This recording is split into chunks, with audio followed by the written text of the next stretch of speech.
support the boiler room by buying drinks, by buying salads, smoothies, food, and all delicious loveliness that they offer, as well as tipping their baristas. So I need you guys to practice one more time with a big fat thank you, with screams, yells, cheers, stomps, and claps for the boiler room!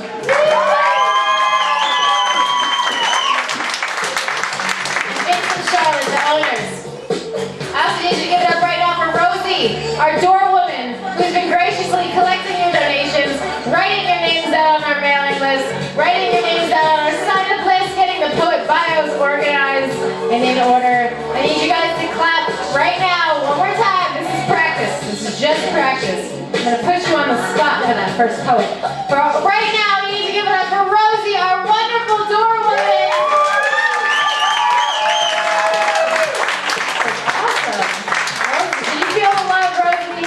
See, 2 thumbs up. All right. I also need you to give it up right now for the beautiful DJ Allie, giving you the wonderful tunes today and every day. The Theory and Poetry.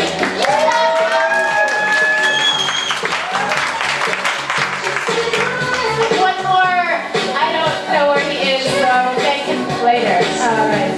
Oh, there he is. I need you to clap for Matt Lee, our video and webcast extraordinaire.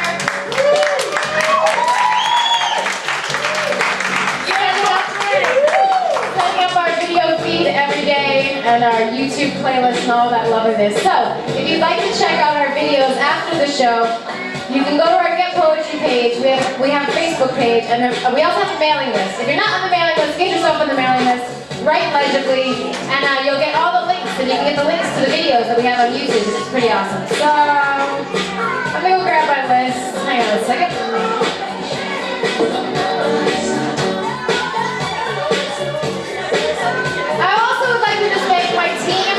Loyal poets. Ben is here every week, so I need you guys to look and clap and wave and be wonderful towards Ben. Showing up here every week as a supporter. Julie is here holding down the writing workshop, holding down the poetry open mic every week, and you guys clap and sound for Julie. Robbie is here every week. Our 2 lovely ladies right here. Frankie's here every week. Jeremy showing up for a couple weeks in a row now. We got our new poet in the back, Tasia. So why don't we bring up our newest loyal poet, Tasia. She firmly believes there's no such thing as bad people, just bad choices, and that change is constant. I think she's a wise lady. She's jumping up on her crutches, making her way to the stage. Now that is loyalty. Limping her way to the stage. I need you guys to give it up right now for Tasia to the mic.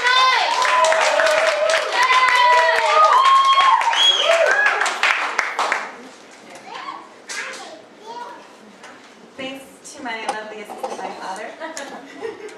Yeah, Keisha's father!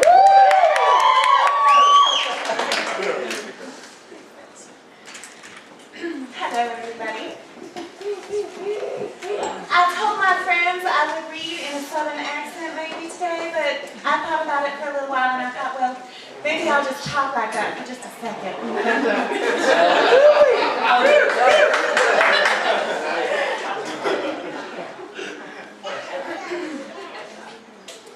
What spurred that conversation was this first poem that I'm going to read I wrote in Mississippi.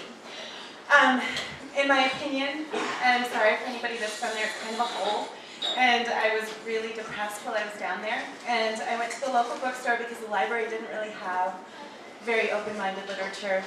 So I went to the local bookstore every day, and I started reading the Bhagavad Gita while I was there, and this was inspired by that. I am awake now, lucid and still dreaming, aware of my vain attempt to fool myself. Your sleeping mind is telling you to open your eyes. I am awake now. My dreams don't lie. They tell me what truth is and fade as I rise. They tug and whip in the wake of my waking life, breaking on the chaos, settling like pebbles weighing down my consciousness. We share this. Weight to bear. Hold it high with me, rise with me, and keep it intact as the turbulence increases. Open your eyes, breathe your breath, savor your right to live and die and love all the while. Even in death of your beating, pumping mass of flesh aching for distractions. Attractions, shining objects of lesser existence. Let it fall away, but first let it see the way to rise. Open up your eyes. I never needed to scream so loud to shake you out of love, but I can't add the pain and noise to the weight we bear, the consciousness we share. The road I walk, the ascension for my dreams, it's clear, is to lighten our load, to float and drift on the kinder gales that can't be found lying down, asleep. Add the energy you want to keep when you finally open up your eyes and realize the truth is we share. What do you want to give?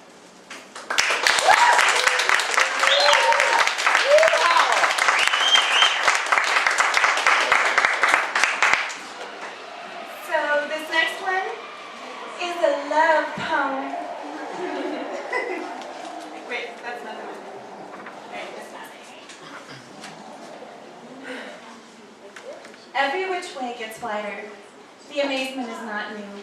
For breath wears off with novelty. Familiar things are left to shine again. Absence is a polish and a solvent that activates so slowly it hurts to be present and endure the weight.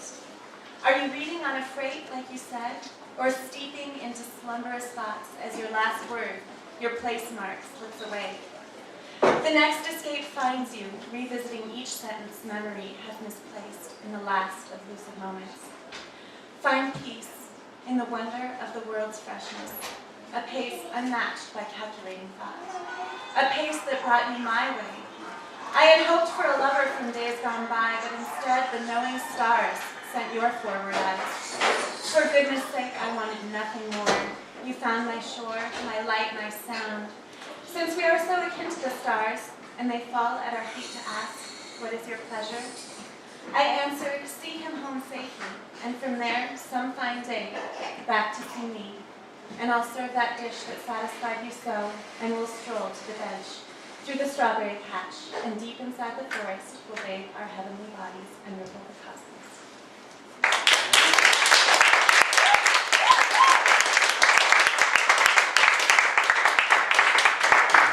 Okay, this next one is inspired by some work I do in the summertime growing fresh local vegetables.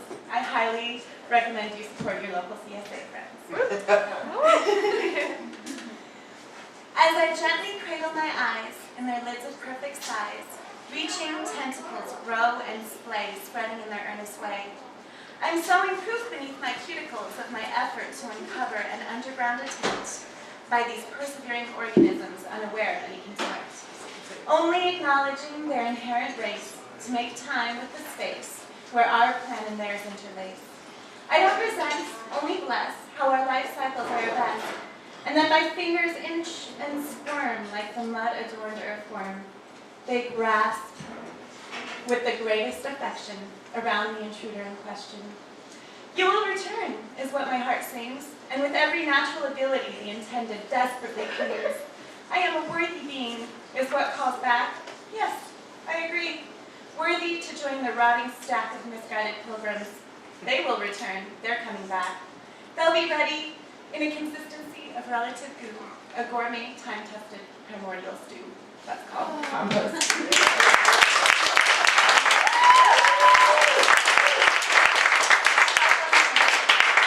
Thank you. Alright, this one is a simple short one that I actually didn't think that much of, and then I read it to a couple friends and they were like, well, I think that's great, so I'll go ahead and share it. Give me all the simple pains that don't require love to mend, and I'll send a fleet of paper planes to finally rise above an end. The destruction beget by our complex ruse, it's deeper yet and higher still in everything to lose. Then show me all the facets of the truest of loving souls, and I'll send a ship across the sea with love waiting in its holds.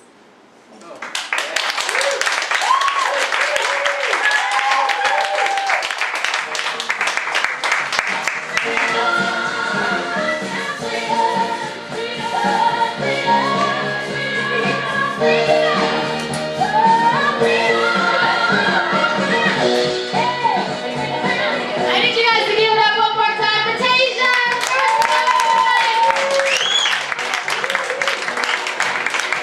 It makes it look easy, but it's not easy to get up here, so I need you guys to keep that clapping going.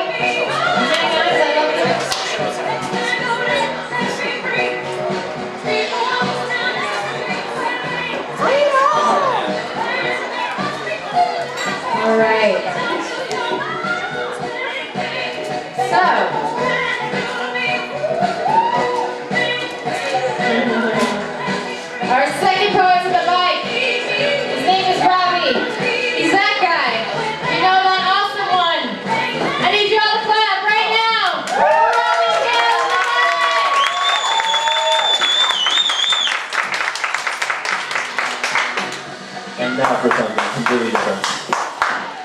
This was written this morning. This is called Dear Corporate America. It started with your 3 a.m. automated courtesy call. Mr. Cole? Mr. Roger Cole? Are you the head of the household? And suddenly my groggy bloodshot eyes open themselves to find commercial hell. My hands seem to fidget while frozen feet run from void warranties and overdue bills and periods. I'm numb, but far away from woes when glazed over by my Netflix distractions, star cracked out on my unmaximized time.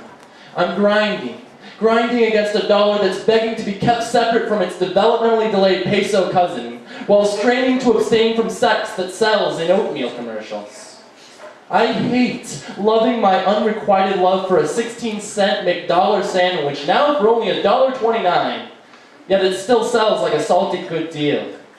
And I close my eyes and just want to breathe my last breath of this commercially uncertain, ambivalently careless lifestyle.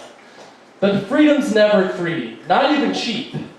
So I thought like an American. And after weeks of lab sweating, beaker bubbling and test tube toiling, my plan is complete. My great solution. I'd call it the final solution, but I'm Jewish. Yeah. Corporate America, how would you like to snatch every last sucker you missed by phone? The deaf, the dumb, poor, and phoneless, or simply those smart enough to ignore your beck and call? That's right. You can now be the proud owner of an army of 800-pound cyborg gorillas who will tromp door to door for you. We guarantee your diabolical scheming will win their hearts and minds. In fact, you'll win a Nobel Peace Prize providing purpose to a bunch of bionic gorillas trained to pantomime in tiny vests donning your corporate colors. Other flagship enterprises will die off at the hands of your hairy muscle like fleas off a gorilla's back. Did I mention they'll work for bananas? And trust me, when a burly cyborg beast beats down your door, who can say no? But wait, there's more! If you act now, I'll even program them to dance and sing silly songs for the kids, cause nothing says a missed sale like a teary-eyed, diaper-soiled child. So what are you waiting for? You're corporate America! Total global domination can be yours! All I ask in return is you simply forget my debts and just stop calling me.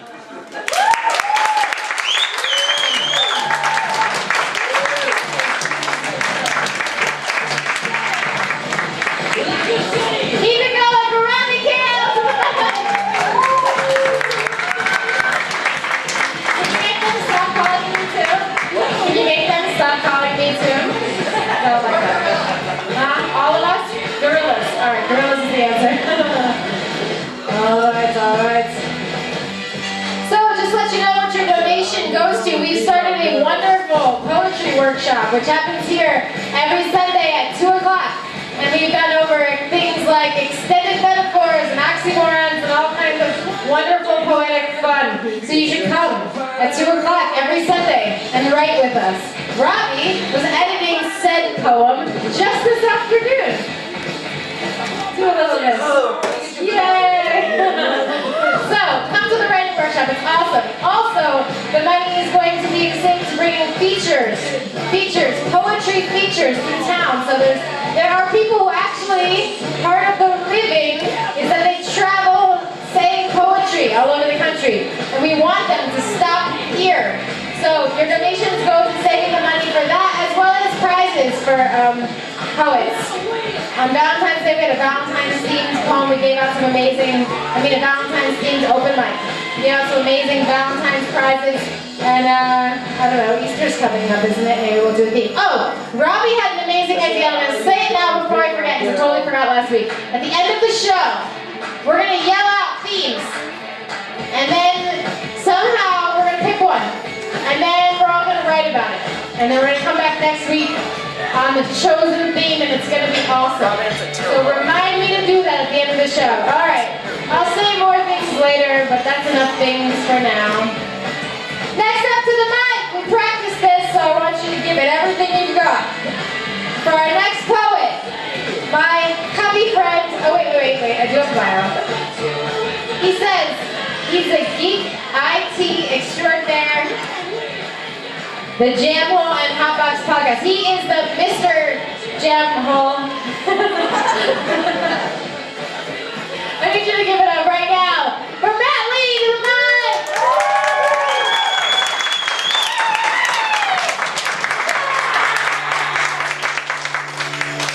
Howdy, howdy. Another lovely Sunday here. I'm going to read this off my phone because I saw Robbie do it and it looks so fun. Don't call me. No, actually, I filled up my notebook, so this is about coming to the end of a notebook after like 2 years of writing in it or whatever. So, this is the end. I filled up my second notebook with word explosions bound to wreck your Kindle or your Sony Nook. Some of it I posted online. TheJamhole.com is where I store my rhymes. Hooks handcrafted. I'm hectic with this hip-hop and all the true fans can't wait till my new shit drops. Me either. After putting in mad work, I have to introduce myself as Matt Wordsworth. A glance in the mirror so I can reflect on every single wrinkle that begs for some Revlon. But I never really been one for cover-ups. These quacks can get gang raped like Woodland Park's famous lover ducks. You guys ever seen that? Dangerous. And other stuff, I get the crowd jumping like double dutch, then calm them back down like a soothing mother's touch. First name Matthew, middle name Trouble. Trust when I say my raps are not subtle. I can't help it, I was born with fork-tongue madness, genetically designed to let the mind run rampant. I'm captured in this creaky closed casket, digging up dirt. Muscles feel fantastic. Purpose, certain. Worth it, always, even when the jerks mindlessly serve hallways. If you get to the end, doors 1, 2, and 3, and hope behind the first door you open is me. Thank you.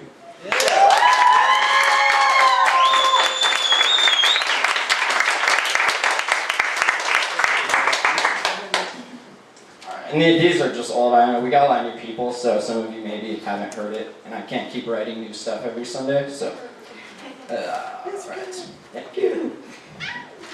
I'm tickled you all came to the boiler room today to hear this poetic prose we've written down to say. I'm down like trisomy, controlling the stock market. Downtown like Godzilla walking, feet pounding the ground while I'm up here talking. Thoughts never stop in the mind of this hip-hop star kid. I'm rock and roll with a little twist of rhyme, sparking bowls like if I smoke enough pot, I'm bound to stop time. I'm a little bit country, but only because I live in the country, and my environment tries to eat me up like lunch meat. I have friends that are cowboys, rowdy, with loud pickup trucks on 50-inch alloys. Dead deer, guns, and man's best friend up in the front seat. This bag is for punching, I'm running and jumping for joy in the fact I love writing words that haunt dreams. Freddy Krueger asked, I said, it's not me.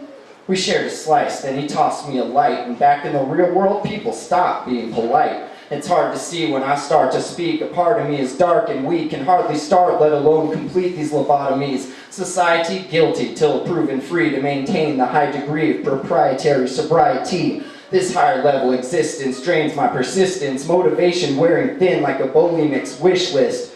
Get it? Wearing thin? Never mind. Mom always said I should try to be more sensitive to the other side. I don't blame them, I blame the media, treating us and portraying beauty as skin deep and meaningless. My goodness gracious, our neighborhood's filled with pain and stress, it's heinous. How do the zombies eat when everyone is brainless? My disdain for the hatred of mankind is ancient, like kids with hooks and sad rhymes. No lines for their shows, cause all their bait's split. 1 out of every million, a small handful will make it. The music industry is dying, not even Jesus Christ can save it. That's why we're here. My recommendation, if you're going to try to rhyme, don't be fake. It's very unbecoming on your face when we listen to your life in the form of an empty blood platelet. Thank you.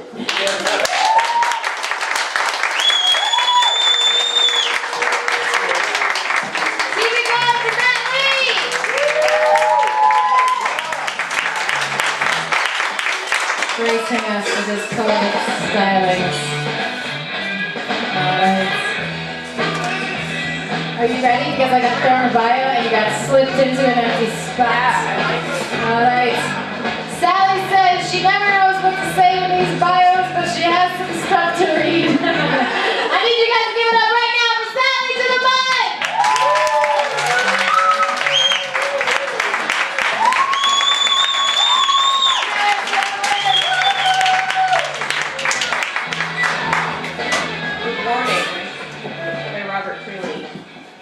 For love, I would split open your head and put a candle in behind the eyes. Love is dead in us if we forget the virtues of an amulet and quick surprise.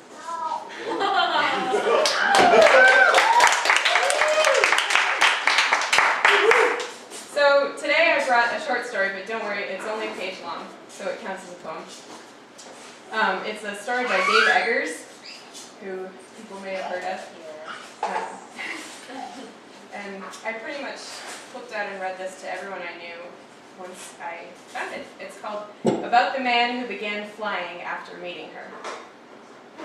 When he met her and they liked each other a great deal, he heard things better, and in his eyes the lines of the physical world were sharper than before.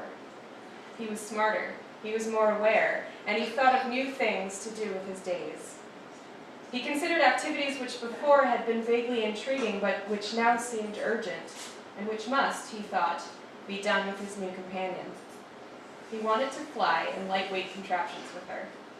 He had always been intrigued by gliders, parachutes, ultralights, and hang gliders, and now he felt that this would be a facet of their new life, that they would be a couple that flew around on weekends and on vacations in small aircraft. They would learn the terminology. They would join clubs. They would have a trailer of some kind, or a large van in which to hold their new machines and supple wings folded, and they would drive to new places to see from above. The kind of flying that interested him was close to the ground, less than 1,000 feet above Earth. He wanted to see things moving quickly below him, wanted to be able to wave to people below, to see wildebeest run, and to count dolphins streaming away from shore. He hoped this was the kind of flying she'd want to do too. He became so attached to the idea of this person, and this flying, and this life entwined, that he was not sure what he would do if it did not become actual. It was odd, though, he thought, that while the notion of this flying was his, and he would be the driving force behind the carrying out of his plan, he needed another person, this new person in his world, to enable him to do it. He didn't want to do this flying alone. He would rather not do it than do it without her. But if he asked her to fly with him, and she expressed reservations, or was not inspired, would he stay with her? Could he? He decides that he would not. If she does not drive in the van with the wings carefully folded, he will have to leave, smile and leave, and then he will look again. But when and if he finds another companion, he knows his plan will not be for flying. It will be another plan with another person, because if he goes flying close to the earth, it will be with her.